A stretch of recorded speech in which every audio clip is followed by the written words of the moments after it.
Dear students, आज हम chapter number 10 simple harmonic motion and waves के न्यूमेरिकल 10.7 एंड 10.8 करेंगे और ये क्लास हमारा लेक्चर नंबर है 7। पेज नंबर 18 न्यूमेरिकल 10.7 स्टेटमेंट देखिएगा class. A transverse wave produced on a spring, एक स्प्रिंग है जिसके अंदर कौन सी वेव्स क्रिएट होती हैं? Transverse wave has a frequency of 190 hertz, जबकि उस वेव्स की फ्रीक्वेंसी कितनी है?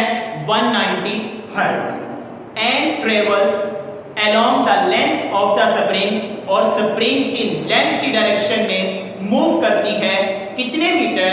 90 मीटर। इन कितनी ड्यूरेशन लगती है? 0.5 सेकंड। एक स्प्रिंग है जिसके अंदर कौन सी वेव्स क्रिएट होती हैं? ट्रांसवर्स वेव, जिनकी फ्रीक्वेंसी क्या है? 190 हर्ट्ज। स्प्रिंग की लेंथ की डायरेक्शन में मूव करती हैं 90 मीटर। ड्यूरेशन कितनी लगती है वेव्स को मूव करने में? 0.5 second.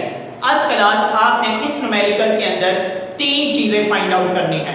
Number 1, what is the period of the wave, कि इस वेव का टाइम पीरियड कितना होगा? टी, कैपिटल टी से रिप्रेजेंट करते हैं। B option, what is the speed of the wave, और इस वेव की स्पीड क्या होगी? ये दूसरी चीज फाइंड आउट करनी है। What is the wavelength of the wave, और उस ट्रांसवर्स वेव की जो वेवलेंथ है, जो डिस्टेंस होगा दो क्रस्ट या दो ट्रफ के दरमियान, वो आपने फाइंड आउट करना। अब क्लास देखेगा गिवन डाटा के अंदर आपके पास फ्रीक्वेंसी कितनी है? 190 हर्ट्ज, डिस्टेंस कितना? 90 मीटर, और इस डिस्टेंस कवर करने में जो ड्यूरेशन थी, time is equal to 0.5 second. ये आपको स्टेटमेंट्स के अंदर वाज़िहा तौर पे गिवन डाटा दिया गया है। अब तीन चीजें फाइंड आउट करनी थी क्लास आपने।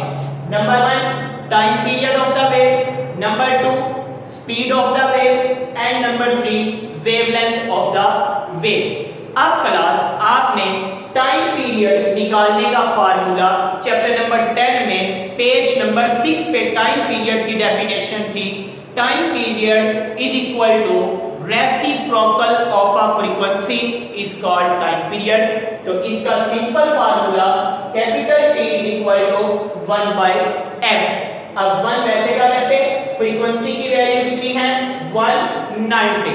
तो क्लास आप कैलकुलेटर लीजिएगा, 1 को अंदर रखें, 190 पे डिवाइड करें तो उसका आंसर आएगा capital T is equal to 0.0052 second. अब क्लास इसको अप्रोक्सीमेट कर रहे हैं आप। अगर आपके पास डिजिट 5 या 5 से ग्रेटर देन हो, तो उससे जो पिछला डिजिट होगा उसमें 1 का इजाफा कर दिया जाएगा। तो हमारे पास टाइम पीरियड का आंसर आ जाएगा, time period is equal to 0.01 second. अब क्लास दूसरी चीज फाइंड आउट करनी, v, speed of the wave. आपने क्लास 9 के अंदर चैप्टर नंबर 2 के अंदर आपने वेलोसिटी का फार्मूला पढ़ा था, स्पीड का भी। अगर डिस्टेंस आपके पास s से रिप्रेजेंट करें तो स्पीड का formula v is equal to s/t। अगर आपने डिस्टेंस को d से रिप्रेजेंट किया है तो आप उसको v is equal to d/t से भी रिप्रेजेंट कर सकते हैं। तो यहाँ पे आपके पास फार्मूला आ जाएगा v is equal to d/t। अब डिस्टेंस आपके पास कितना है? 90 मीटर। 90 आ गया। टाइम ड्यूरेशन 0.5 सेकंड, तो 0.5 सेकंड। अब 90 को अंदर रखें, 0.5 पे डिवाइड करें तो class speed of the wave का आंसर आएगा 180, और स्पीड का SI यूनिट मीटर पर सेकंड, मीटर पर सेकंड। अब क्लास आपने तीसरे नंबर पे wavelength of the transverse wave find out करनी है। तो उसके लिए आपने इसी चैप्टर के अंदर सेकंड लास्ट आर्टिकल था आपके पास relation between velocity, frequency and wavelength, page number 11 के ऊपर।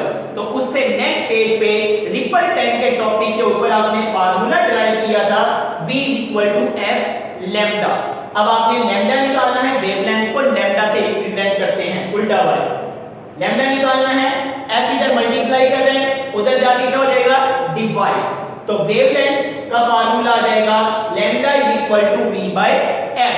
अब v आपके पास क्लास कितनी है, स्पीड ऑफ द वेव कितनी डिराइव हुई 180, और फ्रीक्वेंसी आपके पास कितनी है 190 हर्ट्ज। तो फ्रीक्वेंसी की जगह आ गया 190।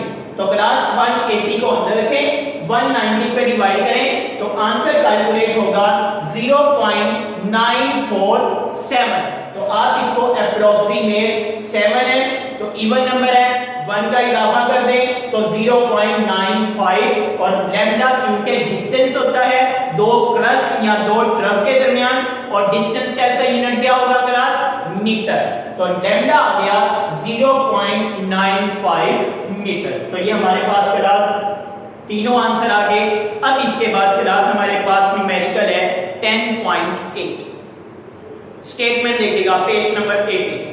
Water waves in a shallow dish are 6.0 centimetre long. एक शैलो डिश है, जैसा कि आपने रिपल टेन पढ़ा था क्लास, रिपल टेन की डिवाइस पूरा आपके पास अपरेटस था, उसके अंदर एक प्लास्टिक की या शीशे का एक आपके पास डिश होती थी जिसके अंदर आप पानी को डाल के वाटर वेव क्रिएट करते थे। तो उसके अंदर जो वाटर वेव क्रिएट हो रही है उसकी जो वेवलेंथ है वो है 6 सेंटीमीटर। एट व्हाट पॉइंट, कौन सा पॉइंट होगा, the water moves up and down at a rate of 4.8 oscillation पर सेकेंड। जहां पे आपका पानी ऊपर नीचे ऑसिलेट करे पर सेकेंड, ये जो ऑसिलेशंस पर सेकेंड है ये यहां पे होगी क्लास फ्रीक्वेंसी। क्यों? फ्रीक्वेंसी का आपने फार्मूला पढ़ा था f = 1/t। तो टाइम पीरियड का ऐसा यूनिट सेकेंड, तो 1/सेकेंड, सेकेंड नीचे पावर पॉजिटिव है, ऊपर जाएगी तो क्या हो जाएगी पर सेकेंड। तो फ्रीक्वेंसी की डेफिनेशन भी यही है, द नंबर ऑफ वाइब्रेशन और cycles of a vibrating body in 1 second. तो वो हमारे पास कहलाती है फ्रीक्वेंसी। तो यहाँ पे 4.8 या तो ऑसिलेशन पर सेकेंड या दूसरा इसका ऐसा यूनिट क्लास हर्ट्ज। उसके बाद आपने दो चीजें फाइंड आउट करनी। पहले आपको बताऊं, आपके पास लैम्डा क्या था 6 सेंटीमीटर। लैम्डा का स्टैंडर्ड यूनिट होता है मीटर। तो सेंटीमीटर को मीटर में कन्वर्ट करना हो तो किस पे डिवाइड करते हैं 100 पे। तो 6 को अंदर रखें, 100 पे डिवाइड करें तो आंसर आएगा 0.06 मीटर। तो ये भी आपके पास स्टैंडर्ड यूनिट में आंसर कन्वर्ट हो गया। दो चीजें फाइंड आउट करनी करा, what is the speed of the water wave, speed v find out करनी आपने वाटर वेव्स की, and what is the period of the water wave, और उस वाटर वेव्स का आपने period, time period capital T find out करना। अब आपने पिछले न्यूमेरिकल के अंदर भी और topic relation between velocity, frequency, wavelength में पेज नंबर 11 पे टॉपिक पढ़ा था।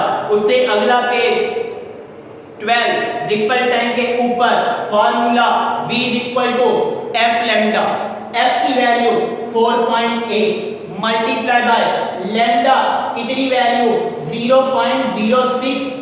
तो 4.8 को आप 0.06 के साथ मल्टीप्लाई करें तो क्लास आंसर आएगा v = 0.288 मीटर पर सेकेंड। आप इसको अप्रोक्सीमेट करना चाहें, इवन नंबर है, 5 से ग्रेटर देन है तो 1 का इजाफा कर दें तो कितना आएगा 0.29, और वेलोसिटी का ऐसा यूनिट मीटर पर सेकेंड। तो आंसर आ गया v = 0.29 मीटर पर सेकेंड। अब आपने फाइंड आउट करना है time period of the water wave. तो टाइम पीरियड का फार्मूला पिछले न्यूमेरिकल में भी पढ़ा था, the reciprocal of the frequency is called time period. तो कैपिटल T = 1/f, 1 को अंदर रखें, 4.8 फ्रीक्वेंसी की वैल्यू 4.8, 1 को अंदर रखें, 4.8 पे डिवाइड करें तो आंसर आएगा 0.208। तो आप इसको राउंड अबाउट करके जो है लिख सकते हैं 8 5 से ग्रेटर देन है, पिछला डिजिट इवन है, तो आप इसके अंदर 1 का इजाफा कर दें तो आंसर आ जाएगा आपके पास t इक्वल टू 0.21 सेकेंड। ये इसका अप्रोक्सीमेट आंसर है। क्लास जज़ाकल्लाह।